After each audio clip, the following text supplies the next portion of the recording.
Hello everyone. Once again welcome back to my YouTube channel at the rate of English Point Classes. This is Bipul Sir English Guru before you and हम लोग अपना जो standard 10th CBSE board का English है उसका chapter 1 a letter to God का ये part 4 video है। इस चैप्टर को हम लोग कंटिन्यू करेंगे। अगर आपने पीछे का वीडियो नहीं देखा है तो आप जाके पीछे से पार्ट 1, पार्ट 2, पार्ट 3 इसको देख सकते हैं। तो लास्ट वीडियो में हमने देखा था क्या कि जैसा कि लेंचो ने प्रेडिक्ट किया था नॉर्थ ईस्ट साइड में देखकर कि अभी बारिश होने के चांसेस हैं। तो जब वो सफ़र ले रहे थे यानी कि रात का जब खाना ले रहे थे दैट टाइम पे उन्होंने बारिश को फील किया और लेंचो ने क्या किया, कंपेयर किया है रेन ड्रॉप्स को किससे, क्वाइन से। बिकॉज मैंने बताया था पिछले वीडियो में कि रेन जो हो रही थी वो क्या थी, indirectly source of income for them. और उसने बड़े ड्रॉप्स को 10 सेंट और छोटे वाले को 5 सेंट से कंपेयर किया था। अभी आगे देखते हैं इस वीडियो में क्या है। With a satisfied expression he regarded the field of ripe corn with its flowers. ठीक है, विद अ सेटिस्फाइड एक्सप्रेशन मतलब वो काफ़ी सेटिस्फाइड है, संतुष्ट है। बिकॉज पीछे आपने क्या देखा था कि जो कॉर्न थे वो डॉटेड फ्लावर पूरा फूल से भरे हुए थे, एक जो कि प्रॉमिस कर रहे थे कि एक अच्छा हार्वेस्ट होगा। ओनली क्या था, एक कमी थी केवल बारिश की, और वहाँ पे क्या डाउनपोर या फिर हल्का ड्रिजल होने से भी काम चलना था। बस बारिश हो रही थी, वो काफ़ी सेटिस्फाइड हुआ। और रिगार्ड का मतलब क्या, ही लुक्ड, उसने देखा फील्ड ऑफ राइप कॉर्न, अपने अनाज के खेतों को जो उसमें with its flowers draped in a curtain of rain. Drape मतलब कवर्ड, पूरा ढका हुआ था। और कर्सन ऑफ रेन कहने का मतलब क्या कि एकदम एक समान बारिश हो रही थी, एकदम एक चादर सी, एक परत सी बिछी गई इस तरह से। मतलब यहाँ पे जो ड्रैप्ड ने कर्सन ऑफ रेन कह रहा है, इसका मतलब क्या है, इसका मतलब ये है कि बारिश काफ़ी स्टेबल हो रही थी, काफ़ी अच्छी बारिश हो रही थी। बट सडनली एकाएक क्या हुआ, a strong wind begin to blow, अचानक से तेज़ हवा चलने लगी। And along with the rain, और बारिश के साथ साथ वेरी लार्ज, काफ़ी बड़े बड़े हेल स्टोन्स, जो ओला बोलते हैं ना, पत्थर, बिगिन टू फॉल, गिरने शुरू हो गए। तो आप समझ सकते हैं कि अगर ओला गिरेगा, पत्थर गिरेंगे तो फसल के लिए क्या है, वो काफ़ी ज़्यादा हार्मफुल है। दिस ट्रूली, दिस किसको बोल रहा है यहाँ पे, दिज हेल स्टोन्स को। याद रखना है दिस किसको रिजेंबल कर रहा है, हेल स्टोन्स को। ट्रूली डिड रिजेंबल, रिजेंबल मतलब एक शो करना, दर्शाना।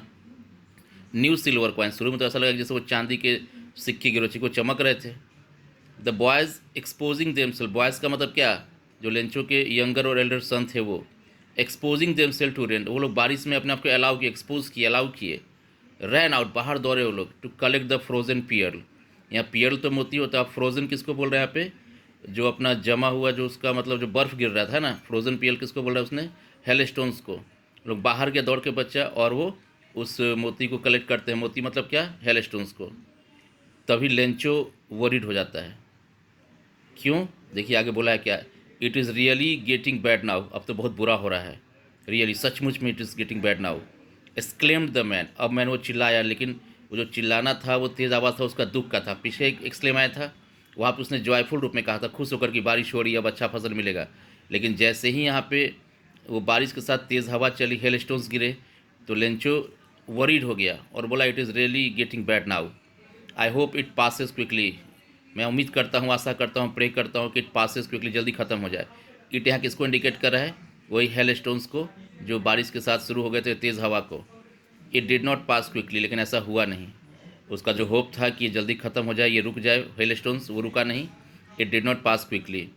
For an hour the hail rained on the house, the garden, the hill side, the cornfield, on the whole valley. Means क्या कि लगभग 1 घंटे तक, for an hour, the hail जो स्टोन्स थे, rained on the house, the garden, the hill side, the cornfield, on the whole valley. मतलब हर तरफ जिधर देखो उधर ऐसा लग रहा था कि पत्थर ही पत्थर गिर रहे हैं। द फील्ड वाइज वाइट, पूरा का पूरा फील्ड वाइट हो गया। As if covered with salt, मानो नमक से ढक गया। मतलब हर तरफ इतना हेल स्टोन्स गिरा, इतना पत्थर गिरा कि पूरा फसल के ऊपर ढक दिया, पूरा फसल बर्बाद कर दिया। और आप समझ सकते हैं जब वो गिरेगा तो सारा जो भी कॉर्न था वो क्या हो गया, डिस्ट्रॉय हो गया। Not a leaf remain on the trees, एक भी पत्ता नहीं बचा पेड़ के ऊपर। The corn was totally destroyed, पूरा का पूरा फसल क्या हो गया, टोटली डिस्ट्रॉयड, पूरा बर्बाद हो गया। The flowers were gone from the plants, सारे फूल गिर गए, क्योंकि जब इतनी तेज़ हवा चल रही है, पत्थर गिर रहा है, तो कॉमन सी बात है कि उस पर कुछ बचना तो है नहीं। Lencho's soul was filled with sadness, Lencho अंदर से, सोल क्या होता है, आत्मा होता है ना, मतलब यहाँ अंदर से, वो दिल से, हार्ट से बहुत दुखी हो गया।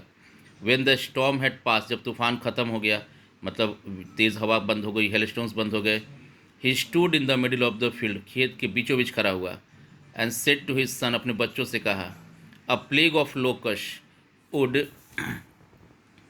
Have left more than this. Plague of locusts का मतलब क्या हुआ? एक ये बीमारी है, कीड़ों की बीमारी जो पौधों में लगती है। तो देखिए कंपेरिजन क्या दिखा रहा है, plague of locus would have left, मतलब अगर एक कीड़ों की महामारी भी लग जाती ना तो इससे ज़्यादा, then this would have left, मतलब अगर कीड़ा का महामारी भी लगता ना, मतलब पूरा कीड़ा लग जाता, पेड़ में जो बीमारी है सबसे खतरनाक फसलों के लिए, वो भी लगता, तो वुड हैव लेफ्ट, वो भी छोड़ के जाता, मोर देन दिस, इससे ज़्यादा, इससे मतलब किससे, दिस इसको किसको इंडिकेट कर रहे हैं यहाँ पे, तेज़ हवा को, विंड को और हेल स्टोन्स को। मतलब इस हेल स्टोन ने क्या किया, पूरा कंप्लीट बर्बाद कर दिया। ये जो लाइन है, plague of locus would have left more than this, इसको ध्यान समझिएगा।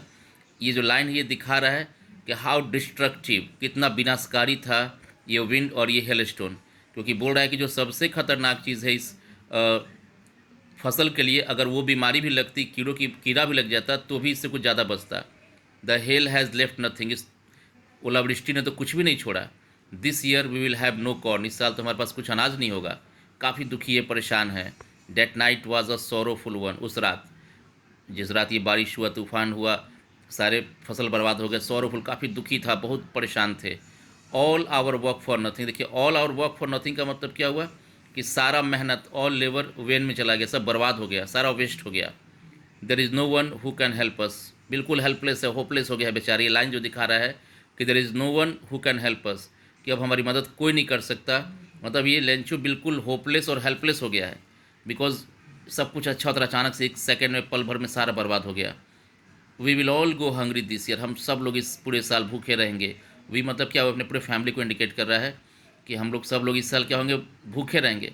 अब भूखे रहने का सेंस क्या है कि मतलब इस साल हमारा जो इकोनॉमिकल कंडीशन है वो वर्स होगा, हमारे लिए ये जो ईयर है का जो साल है, ये हमारे लिए बहुत ही परेशानी से भरा होगा। और हंगरी का मतलब कि हम लोग जैसे तैसे करके मैनेज करेंगे और इस साल हम लोग रह पाएंगे। तो आई होप कि आपको ये पार्ट 1 क्लियर हो गया होगा। अगर आपको कोई दिक्कत हो, you can comment me. Thank you very much.